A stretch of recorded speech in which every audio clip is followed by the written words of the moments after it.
دنیا بھر میں لاکھوں دیکھنے اور سننے والوں کو ارشد شریف کا سلام۔ ناظرین، آج پروگرام میں آپ کو national command and operation centre وہاں پہ فیصلے کیسے ہوتے ہیں اس حوالے سے بتائیں گے، اور جہاں کرونا وائرس کے حوالے سے فیصلہ سازی ہو رہی ہے وہاں پہ ٹڈی دل کا جو حملہ ہے سندھ میں، بلوچستان، پنجاب، وہاں کیا بات چیت ہوئی، اس حوالے سے کیا فیصلے ہوئے، وہ بھی آپ کے ساتھ پروگرام میں وہ national command and operation centre کی میٹنگ کے حوالے سے آپ کے سامنے وہ چیزیں لے کے آئیں گے۔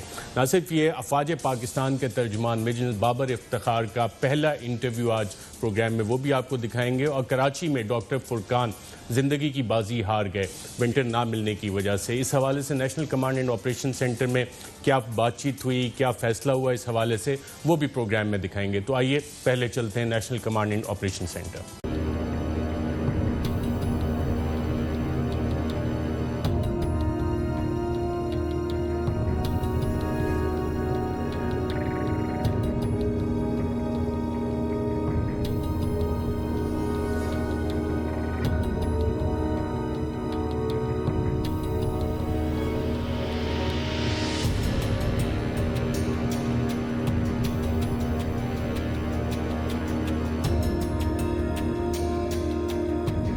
پاکستان اور دنیا بھر میں لاکھوں دیکھنے اور سننے والوں کو ارشد شریف کا سلام۔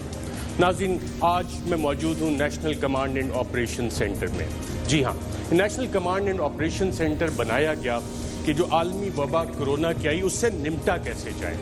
جو معاملات ہیں اس میں انفارمیشن ایک اہم کردار ادا کرتی ہے۔ پچھلے 70 سالوں میں ہم نے صحت کے معاملے پہ اتنی میٹنگز نہیں کی ہوں گی جب سے کرونا وائرس آیا، اور اس سے ہمیں اس چیز کا بھی احساس ہونے لگا کہ صحت کتنی ضروری ہے۔ باتیں تو ہم بہت کرتے ہیں، تعلیم بہت ضروری ہے، صحت بہت ضروری ہے، لیکن جب بجٹ ایلوکیشن دیکھتے ہیں تو پتہ لگتا ہے کہ اس پہ تو ہم نے کچھ ایلوکیٹ ہی نہیں کیا۔ اور ایک نہ نظر آنے والا وائرس جو کہ آپ کو نظر بھی نہیں آتا، اس نے اتنی تباہی دنیا بھر میں مچا دی اور پاکستان میں بھی مچا رہا ہے کہ آج ہمیں یہاں national command and operation centre بنانا پڑا۔ اس کی وجہ کیا بنی کہ ہمیں national command and operation centre جس کی ابھی تیاری ہو رہی ہے اور ابھی میٹنگ ہونی ہے، شاید حکومت کو انفارمیشن چاہیے تھی، جس سٹیپس کی ضرورت تھی، جن اقدامات کی ضرورت تھی کہ اس وبا سے لڑا جائے، حکومتی اقدامات میں کچھ گیپس تھے۔ ان گیپس کو فل کرنے کے لیے national command and operation centre بنا، اور یہاں پہ ہم ایک میکینزم دیکھ رہے ہیں کہ ایوالونگ میکینزم آف گورننس۔ وہ میکینزم آف گورننس کیا ہے؟ جس میں کہ ہمارے منسٹرز یہاں پہ بیٹھے ہوتے ہیں، فوجی افسران بیٹھے ہوتے ہیں، پروونشل گورنمنٹس کے ریپرزینٹیٹیوز بیٹھے ہوتے ہیں، منسٹرز بیٹھے ہوتے ہیں، اور federal, provincial, civil, military institutions کی کولیبریشن نظر آ رہی ہے۔ اس سے پہلے یہ ہم نے کہاں دیکھا؟ اس سے پہلے ہم نے یہ فاٹا میں آپریشنز کے بعد دیکھا جب ڈیولپمنٹ کا کام شروع ہوا، اور آج ایک ایمرجنسی ہے جس سے نمٹنے کے لیے یہاں پہ ہم national command and operation centre میں مختلف اقدامات دیکھ رہے ہیں۔ اور یہاں پہ ہوتا کیا ہے کہ انفارمیشن آتی ہے، نمبرز آتے ہیں، جس کی بیسس کے اوپر پھر ہم انفارمڈ ڈیسیژن لیتے ہیں معلومات کی بنیاد پہ۔ معلومات تو پچھلے 70 سال میں شاید پاکستان بیورو آف اسٹیٹسٹکس اس کے پاس بھی ہونی چاہیے تھی۔ ہم نے ایک سینسس بھی کیا تھا، جی ہاں، 1998 کے بعد دوبارہ وہ سینسس کدھر گیا؟ ہاؤس ہولڈ سروے بھی موجود تھا، اس میں بھی ہمارے پاس ڈیموگرافک پروفائل تھا، کیا ہم نے اس کو استعمال کیا؟ نہیں۔ تو اس گیپ کو، گورننس گیپ کو فل کرنے کے لیے یہ national command and operation centre بنا۔ اب اس میں فیصلے کیسے ہوتے ہیں یہ دیکھتے ہیں، اور جب میٹنگ شروع ہوگی اس کی کارروائی دیکھیں گے، اور پھر میٹنگ کے جو پارٹیسپینٹس ہیں ان سے بات کر کے دیکھتے ہیں کہ کرونا کی عالمی وبا سے نمٹنے کے لیے پاکستان میں ایک ایسے وقت میں جب تعداد 20,000 پازیٹیو کیسز کی ہو گئی ہے اور 500 افراد کی تقریباً اندازاً ہلاکت ہو چکی ہے، فیصلے کیسے ہوتے ہیں۔